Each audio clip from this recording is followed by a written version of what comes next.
मुसाफिर किस्त नंबर 34। मुसाफिर किस्त नंबर 34। तो तुम ये तय करके गए थे कि अपनी बहन को बाजियाब करा के ही लौटोगे। इसके लहजे में अजीब सी काट थी। मैंने सर झुका लिया। वो बोली, शहरयार, जब भी किसी को जलाने का इरादा करो तो ये भी ध्यान रखो कि तुम खुद भी जल सकते हो। खैर, क्या वो बच्चा जो तुम्हें बेले से मिला अब ठीक है? इसने क्या कहानी सुनाई? मैंने वहीद की सुनाई हुई दास्तान को मिनवन बयान कर दिया। इसने अपना निचला होंठ ऊपर चढ़ाया, सर को दाएं हरकत दी और कहा, कोई फायदा नहीं, इस कहानी में कोई क्लू नहीं। मैं खामोश खड़ा रहा। वो बोली, तुम्हारे ख्याल में तुम्हारी बहन को वहां से कौन निकालने की जुर्रत कर सकता है? मैं अपने तय इस सवाल का जवाब तलाश करने में नाकाम रहा था। बोला, मेरे खानदान में कोई ऐसा शख्स नहीं है, कोई दोस्त खाला मेरी खातिर ओखली में सर दे सकता है। वो मेरे साथ है। तुमने मुझे बख्त खान और डॉक्टर मुनव्वर शाह के बारे में बताया था कि वो तुम्हें बहुत अहमियत देते हैं। क्या वो ऐसा कर सकते हैं? मैंने सोचा, फिर नफ़ी में सर हिला दिया। क्या अमीर नवाज का बाप इसकी तलाश में वहां तक पहुंच सकता है? मेरी नज़रों के सामने सरदार हयात खान का बूढ़ा चेहरा घूम गया। वो दिलेर तो था, मगर इसकी झुर्रियों बड़े बाजू में इतना दम नहीं रहा था। मैंने कहा, मैडम, मैंने इस बारे में बहुत सोचा है, मगर ये मामला मेरी समझ से बालातर है। वो तफहीमी अंदाज में सर हिलाने लगी। फिर इसने मुझे अपने खाली गिलास में शराब डालने का हुक्म दिया। मैं शराब को पसंद नहीं करता था, मगर वहां इनकार की ताब नहीं थी। मैंने शीशे की खूबसूरत सी तपाई पर पड़ी हुई बोतल खोली, गिलास में आग भरी से थमा दी। वो फ्रिज की तरफ इशारा करते बोली, इसमें थोड़ा पानी डालो, ठंडा। मैंने हुक्म की तामील की, इसके सामने गिलास रख दिया। इसने एक घूंट हलक में उंडेला, मुझे अधखुली मदभरी आंखों से देखा और मुस्कुराई। बोली, शहरयार, तुमने कभी शराब नहीं पी? मैंने नफ़ी में सर हिला दिया। कहा, नहीं मैडम, मुझे अच्छी नहीं लगती। वो एक अदा से बोली, बिन पिए ये राय क्यों कर कायम की जा सकती है? मैंने कहा, पढ़ा सुना है कि ये चीज़ अच्छी नहीं, इंसान के हवास को मुखत्तल कर देती है। इस दुनिया में किसी के हवास इसके इख्तियार में है। वो शायद बहकने लगी थी या फिर मुझे छेड़ने के लिए नीम पुख्ता बातें कर रही थी। मैंने सर झुका लिया। इसने शायद भांप लिया कि मुझे इस मौजू से दिलचस्पी नहीं, तभी बोली, शहरयार, तुम्हारी राहों में कांटे फेंके जा चुके हैं। तुम इस वक्त सख्त इम्तिहान में हो। क्या तुम मेरी बात को समझ रहे हो? मैंने चौकस वाले नज़रों से मैडम को देखा।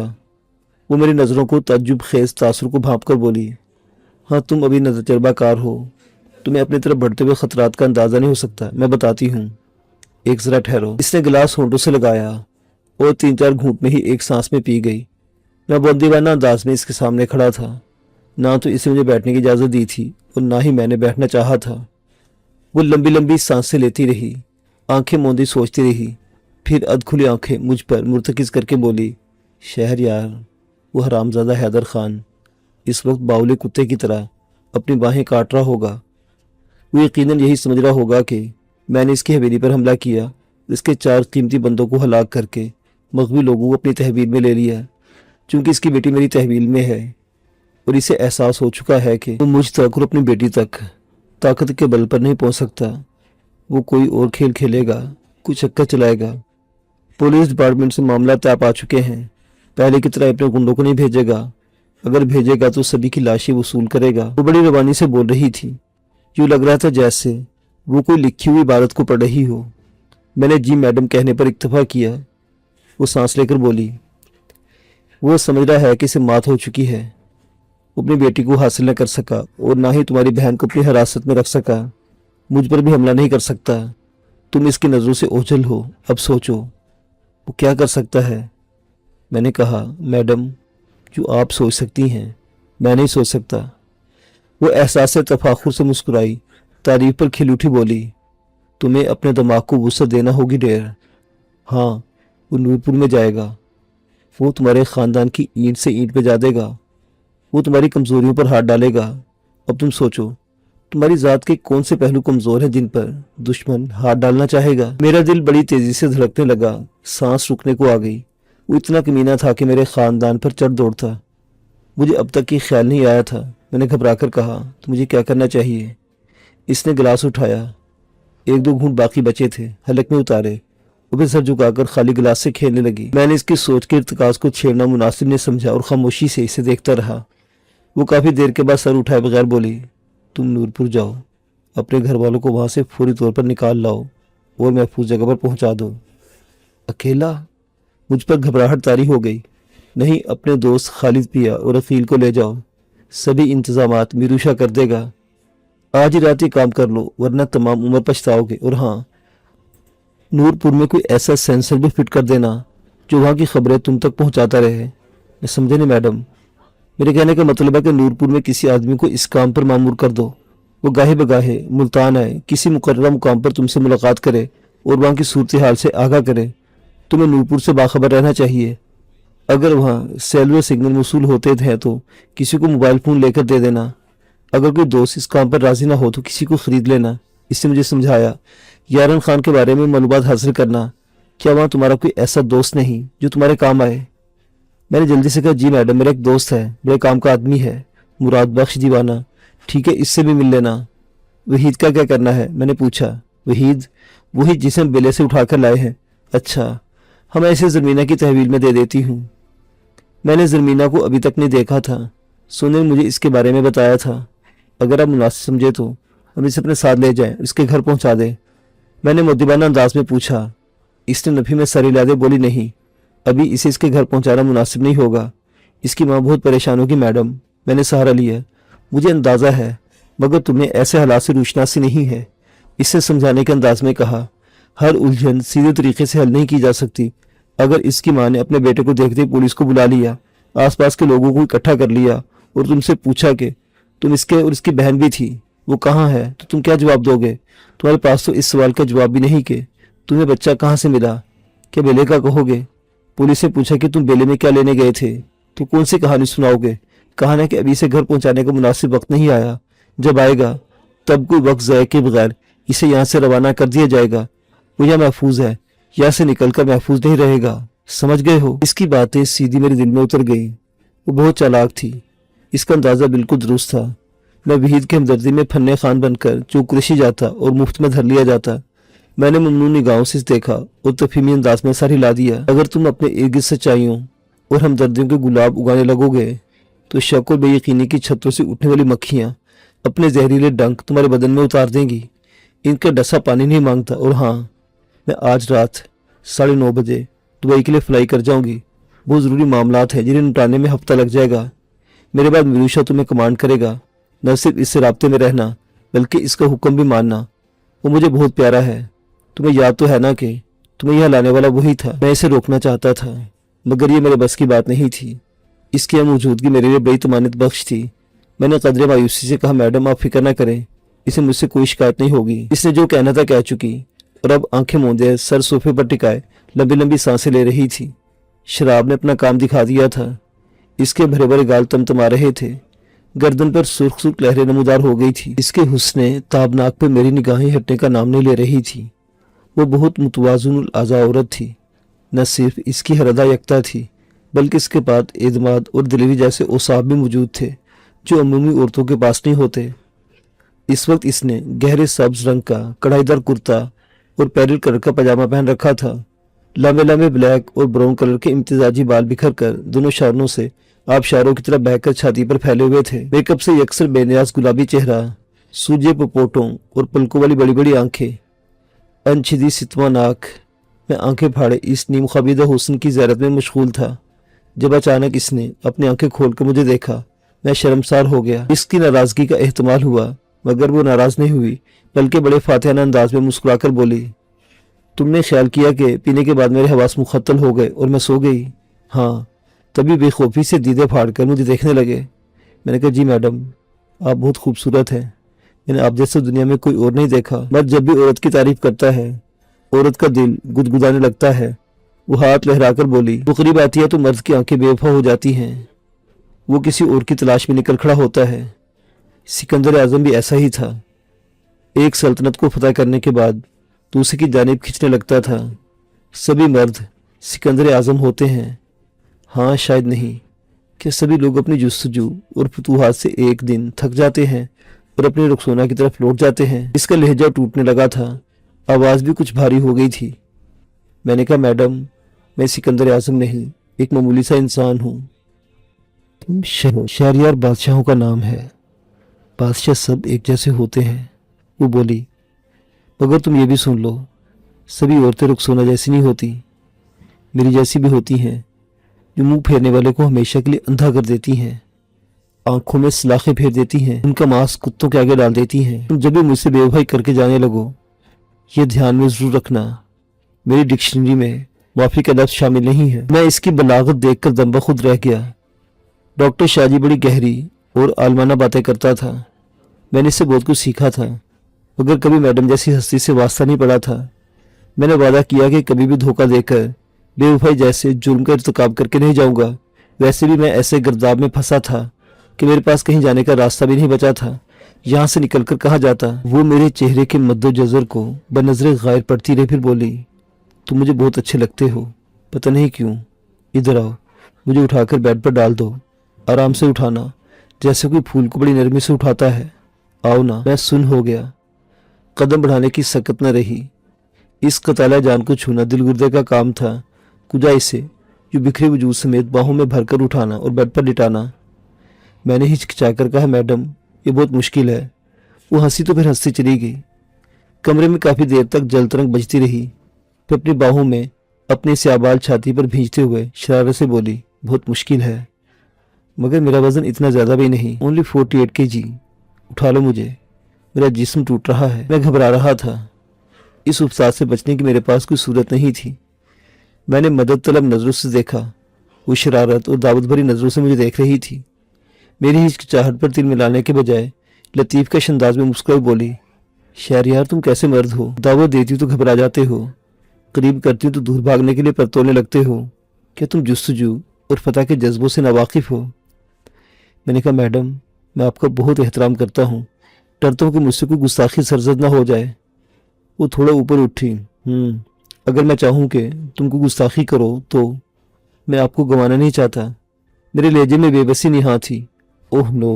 वो होंठ सुगड़कर बोली, ऐसा कुछ नहीं होता, दुनिया आगे चलती रहती है, एक जाता है दूसरा आता है। मैं न रहूंगी, मेरी जगह पर कोई दूसरी आ जाएगी। जैसे तुमसे पहले कोई और शहरियार यहाँ खड़ा था। तुम्हारे अंदाज में ही बावर करा रहा था कि मुझे गंवाना नहीं चाहता। मुझे गंवाने के बाद किसी और वजूद की तलाश में निकल खड़ा होगा। तुम इसकी फिक्र न करो, आओ और मुझे अपनी बाहों में भरकर उठाओ। इसकी हुक्म उदूली की ताब मुझ में नहीं थी। इसे नाराज़ करने का वाज़ेह मतलब यही था कि मैं भरी दुनिया में बेछत और बेसहारा हो जाता। मैंने कंधे उचकाए और कदम बढ़ा दिए। वो फातिहाना अंदाज में हंसी और इसे अपनी आंखें बंद कर ली। मैं इसके करीब पहुंचकर इसे एहतियात से अपनी बाहों पर उठा लिया। इसने सच कहा था, उसे उठाना मुश्किल काम नहीं था। एक तो इसका वजन ज़्यादा नहीं था, दूसरा इसने अपनी बाहें मेरी गर्दन में हायल कर ली। इसके वजूद से फूटती खुशबू मुझे मसूर कर दिया और मेरी बाहें लरजने लगी। वो बोली, अभी यहीं रुको। मैं थम गया। इसने अपना चेहरा मेरे चेहरे के करीब किया, मेरी आंखों में बगौर झांका, एक नई अदा से मेरे होंठों पर फूंक मारी और कहा, शहरयार आई लव यू, तुम बहुत मुख्तलिफ इंसान हो। मेरी सांसें गैर मोतदिल हो चुकी थी। बदिक्कत तमाम मेरे होंठों से निकला, मगर ये इम्तिहान मुझ पर भारी है।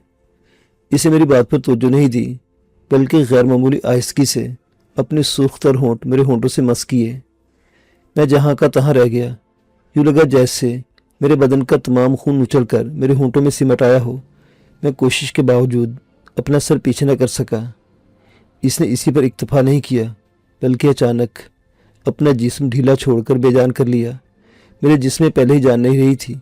ऊपर से इफ्ताद पड़ी के मैं अपने पैरों पर खड़ा न रह पाया और इसे लिए सोफे की आराम टेक और शीशे की तिपाई पर गिर पड़ा। मेरी दाहिनी कोने की ज़रब से तिपाई का शीशा टूट गया। छनाके की ज़ोरदार आवाज़ में मैडम की तेज़ हंसी की आवाज़ भी शामिल हो गई।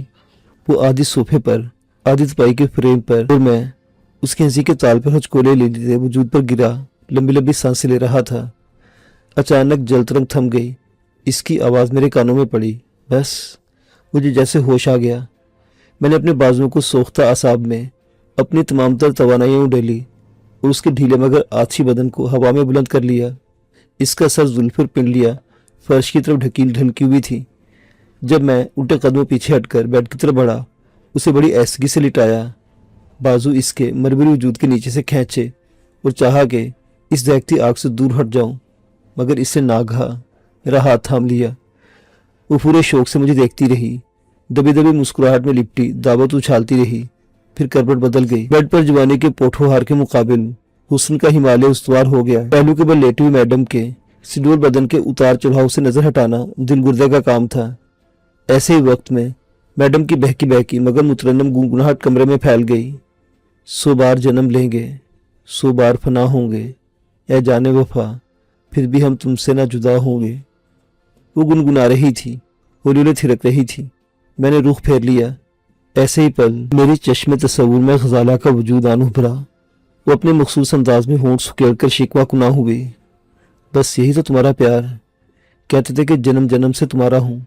ये कहते थे ना कि हुस्न देहात में मिलता है। शहरों में मेकअप ज़दा चेहरे और खोखले वजूद नजर आते हैं। फिर एक शहरन ने तुम्हारी आंखों में अपनी शबाहत नक्श कर दी ना। मैंने सर झुका लिया। वो सच कहती थी। मैं अपनी कहीं पर कायम नहीं रह पाया था। मैडम के हुस्न का जादू मुझ पर पूरी तरह चल गया था। सांस सांस में उसकी खुशबू रच गई थी। मैंने सर झटका। जवाब नहीं था। तभी अपनी आंखों की सल्तनत से इस शिकवा गो को भगा दिया। यही कर सकता था। मेरे अक़ब में बेड पर शोले उगलता हुआ मरमरी वजूद था। नज़र के सामने शेल्फ में रक्स करती हुई रंग बिरंग मलबूस में लिपटी पत्थर की नन्ही सी मूर्ति रक्स की हालत में खड़ी मुझ पर हंस रही थी। एक बार की जी चाह के पलट कर इसे देखूं। इसे देखना इश्क की इजाज़त में शुमार होता था, मगर जुर्रत न हुई। इजाज़त लिए बगैर कमरे से निकलना आदाब के मुनाफी था। इजाज़त लेने के लिए मैडम को मुखातिब करना क़यामत था। तभी शशो पंज में पड़कर थम गया। सांसों की माला में छुपे इंतशार को सब्र की हवा से दबाने की कोशिश करने लगा। अक़ब में मैडम की गुनगुनाहट थम गई। मदभरी आवाज़ उभरी, शहरयार, मेरा मोबाइल फ़ोन मेरे पास रख कर अपने कमरे में जाओ।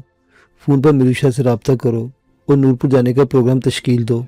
मैं कुछ देर आराम करूंगी। जी मैडम। सोफे पर पड़े हुए मोबाइल फ़ोन को उठाया।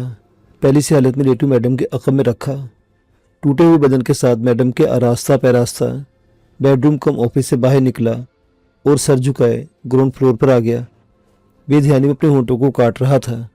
यूँ लग रहा था जैसे नन्ही नन्ही चिंगारियाँ चिपक गई हों।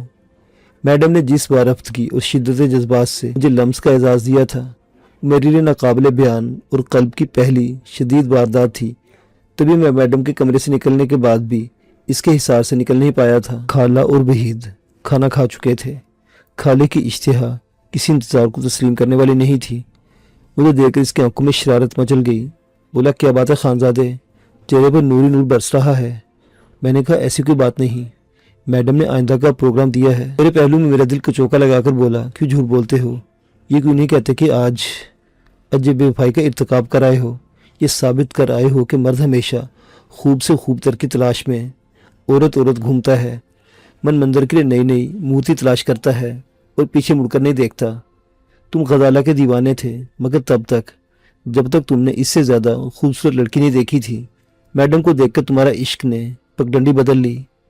तूफे तुम पर। शायद मेरे अंदर की जंग मेरे चेहरे से हवेदा होने लगी थी। तभी खाला सोफे से उठकर मेरे पास आ गया। मेरी आंखों में बराह रास्त झांक कर बोला, तुम मुझसे झूठ बोलो शहरे, सच सच बताओ क्या बात है? मैंने मुस्कुराकर इसके कंधे पर हाथ रखकर कहा, मैं चाय का कह दूं, फिर तुम्हें मैडम की प्लानिंग से आगाह करता हूँ। Please wait. वो मुंह बनाकर बोला, प्लीज़ वेट। वाह भाई वाह, आगे ने अंग्रेजी बोलनी और चंद दिनों तक तुम्हें अपनी माँ बोली भूल जाएगी। फिर तुम आधे तीतर और आधे बटेर बन जाओगे, ना घर के रहोगे ना घाट के। चाय पीने के दौरान मैंने खाले को मैडम के तहफ़्फ़ुज़ात और पेशबंदी के बारे में बताया। इसने तायद की और वक्त ज़ाय के बगैर मैडम की हदायत पर अमल करना ज़रूरी करार दिया। मैंने मिरुशा का नंबर ट्राई किया, मगर इसने बिज़ी कर दिया। वो मसरूफ़ था। मेरे पास पिया का नंबर नहीं था, वगरना मैं इससे भी रब्ता करता। ऐसे वक्त में वहीद ने मासूमाना अंदाज में घर जाने की ज़िद शुरू कर दी। वो अपनी माँ से मिलना चाहता था, अपनी बहन के बारे में माँ बाप को बताना चाहता था। इसी यकीन था कि इसके माँ बाप इसकी बहन को बहुत जल्द बाजियाब करा लेंगे। ये गैर फितरी बात नहीं थी। बच्चे अपने वालिद को दुनिया का ताकतवर इंसान समझते हैं, जिसके पास इनकी हर मुश्किल की दवा मौजूद होती है। वो भी ऐसा ही समझ रहा था। जो कुछ जानता था बहुत जल्द अपनी माँ को बताना चाहता था। मैंने इसे बहलाने की कोशिश की, अपनी मजबूरी बताई और वादा किया कि अगले दिन इसे घर पहुंचा दूंगा। इसका दिल नहीं मान रहा था। नाचार सर झुकाकर खामोश हो गया। इसने कुछ नताइज मेरे और खाले के दरमियान होने वाली गुफ्तगू से अख्ज़ कर लिए थे। कुछ मेरी बात समझ ली थी, तभी खामोश हो गया। मैंने एहद का मुंह धुलवाया, सर धुलवाया, मेडिकल किट मंगवाकर इसकी पट्टियाँ खोली और ज़ख्मों को मुआयनाकारी के बाद टिंचर लगाकर नई बैंडेज कर दी। इसके ज़ख्म गहरे तो थे, मगर ख़तरनाक नहीं थे। 2-4 मरतबा पट्टी करने की ज़रूरत थी, फिर खरीद आ जाने पर इसकी भी ज़रूरत न रहती। इसके लिबास की हालत बहुत ख़राब थी, मगर यह इसके साइज़ का सूट मिलना मुहाल था, इसलिए इसी पर गुजारा करना पड़ा। इसे सुकून मिला तो फिर सो गया। न जाने इसके बदन को कितनी नींद दरकार थी। 5 घंटे के बाद मीरूषा का फ़ोन आ गया। मैंने रिसीव किया। इसकी आवाज़ कानों में पड़ी। अरे ओ गुंचे, नया फसाद फोकट में मेरी जान में डालते हुए है। अब के नूरपुर में रेड का ना होवत। अरे मरवा दिया ना लाडले, इधर नफरी शाट हुए, इधर मलका रानी को तेरे लाड सूझे। मैडम ने कहा। अरे ना कर गुंचे, वो बात काट कर बोला। माड़ी मैडम सारी बात बता देवत हैं। वो दुबई परवाज करने को तैयार है, माड़े को सूली पर टांग देवत है। एक बात करके अपने लाडले काके को जरमीना के हवाले करके तैयारी करत। इस काले गुलाब के फूल खाले को भी तैयार कर लेवत है। माड़े को जरा मुसरूफत होवे, फारिग होकर तेरे पास आवत है, फिर मिल बैठकर प्लानिंग करत है। ओके ओके, मैंने जल्दी से कहा। जमीना कहाँ है? वो साली जरूरत से ज्यादा सोवे है बाला खाने में, पर तेरे को फिक्र की जरूरत नहीं। मैं साली जरमीना को फोन करके तेरे कमरे में भेज देवत है, इसके हवाले कर देवे। इसके साथ इसने फोन बंद कर दिया। खाला कान नजदीक करके इसकी बातें सुन रहा था। बोला, ये कोई खास चीज़ है? मैंने कहा, समझ लो कि मैडम के बाद इस सारे नेटवर्क का इंचार्ज है। लगता तो नहीं, इसने इस्तेहज़ाई अंदाज में कहा, मगर है बड़ी चीज़। मैं बोला, मैडम इसकी हर बात मानती है, इसका हर नफरा उठाती है। वो जिस तरह मेरे साथ बातें करता है, बिल्कुल इस तरह मैडम के सामने बोलता है। खाले मैडम बड़ी धांसू किस्म की औरत है, इसके सामने बड़ा देख सोच समझ के बोलना पड़ता है। वो मुस्कुराया। क्या बंदे खाती है? हाँ, बंदे को ऐसे निगल लेती है जैसे बंदा ना हो, बबल गम हो। तुम्हें निगला? मैं क्या, मेरी औकात क्या? जुबान कुछ और कहती है, आंखें कुछ और। झूठ बोलने के लिए भी अकल की ज़रूरत होती है, जो तुम्हारे पास नहीं है। यार खाली इन बातों को छोड़ो, ये सोचो हमें करना क्या है। मैंने मौजू बदला, क्योंकि इसकी बेमकसद तूफानी गुफ्तगू छिड़ गई थी, जिसे रोकना ज़रूरी था। कि चाचा चिराग और चाची हमारे साथ आने पर तैयार हो जाएंगे। वो बोला, ये बात की बात है, ये दुआ करो वो खैरी सलामती हूँ। मेरे दिल से दुआ निकली, या अल्लाह इन्हें अपने हिफ्ज़ व अमान में रखना। मैंने लंबी सांस फेफड़ों में उतारी और कहा, सच पूछो तो मैं नूरपुर से उदास हो गया हूँ। यूँ लगता है जैसे मुझे कई साल हो गए नूरपुर से निकले हुए। वो गलियाँ, वो हवेलियाँ, वो खेत, सब कुछ आंखों के सामने घूमता रहता है। मैंने महसूस किया कि तुम यहाँ आकर गजाला को भूल गए हो। क्या वो तुम्हारे दिल से उतर गई है? खाले ने चुभते हुए लहजे में कहा, वो नहीं यार, वो मेरा इश्क है, और इश्क मेरा गैरत के साथ किया जाता है।